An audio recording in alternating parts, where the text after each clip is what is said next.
السلام عليكم ورحمة الله وبركاته، وأهلا بكم متابعينا الكرام.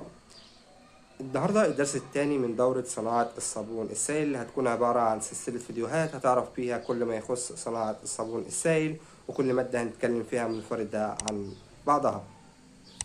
والنهاردة هنتكلم في تاني حاجة بتخش في صناعة الصابون السائل، وهي هيدروكسيد الصوديوم، اللي هي الصودا المستخدمة في صناعة الصابون. من الصودا عندنا نوعين من الصودا.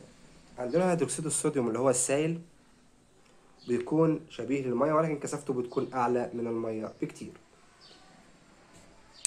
وعندنا أيضا هيدروكسيد الصوديوم اللي هو بيكون القشور، اللي هو بيكون قشور بالشكل ده وبيدوب في المية بكل سهولة، وده بيكون تركيزه 98%. ازاي حبايبي بنحسب نسبة الصودا في المنتج؟ نسبة الصودا بتتحسب على قد نسبة السلفونيك وعلى قد تركيز السلفونيك. يعني لكل كيلو من سلفونيك تركيز 75% بيتعادل ب 360 جرام من الصودا السائلة أو 180 جرام من الصودا القشور. يعني لو عندك سلفونيك 75% هتعادله ب 360 جرام صودا سائلة، ولو مفيش صودا سائلة هتعادله ب 180 جرام صودا قشور. طبعا بيختلف ايضا من تركيز السلفونيك. احنا اتكلمنا عن السلفونيك 75%. في هناك في السوق تركيز 80% وفي 90%. ال 80% بيتعادل بحوالي 340 جرام صودا سائلة وحوالي ويقارب ل 150-160 جرام صودا قشور.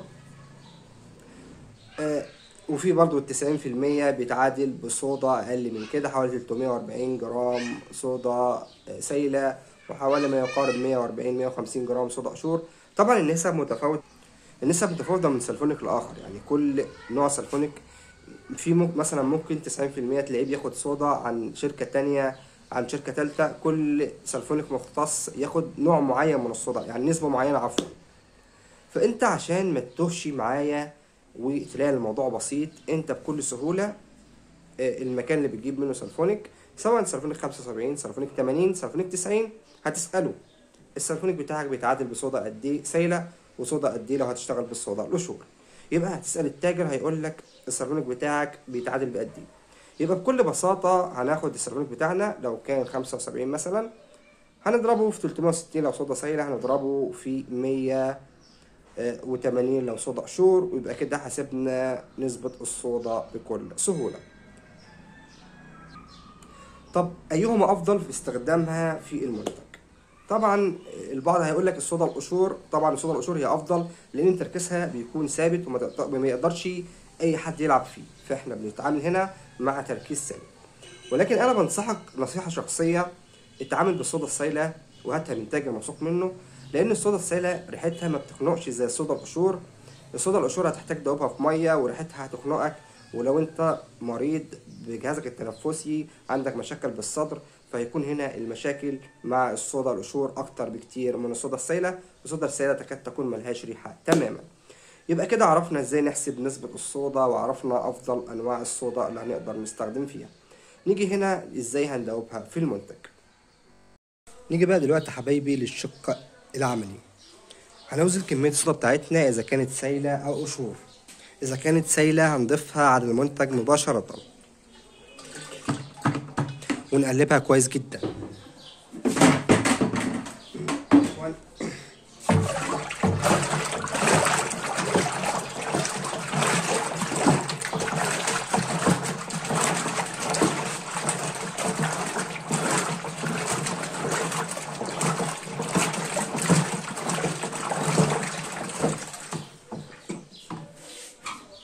مهم جدا يا حبايبي ان احنا نشطف الحاجة اللي مطرحها الصودا عشان ناخد نسبة الصودا بنسبة 100%.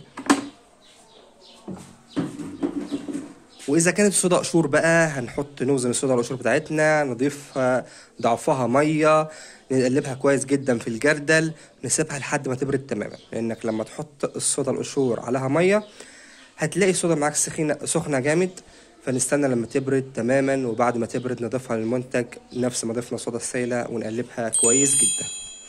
الموضوع سهل، الموضوع بسيط جدا.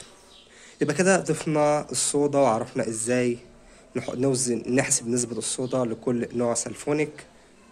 يبقى كده خلاص الفيديو بتاع النهارده. لو عجبك الفيديو اعمل اعجاب بالفيديو واشترك بالقناه وفعل الجرس حتى يصلك كل ما هو جديد. من اخوكم احمد الكومي، واهم حاجه دعوه حلوه من القلب، لان احنا بنعمل ده كله علشان صلاح دعائكم.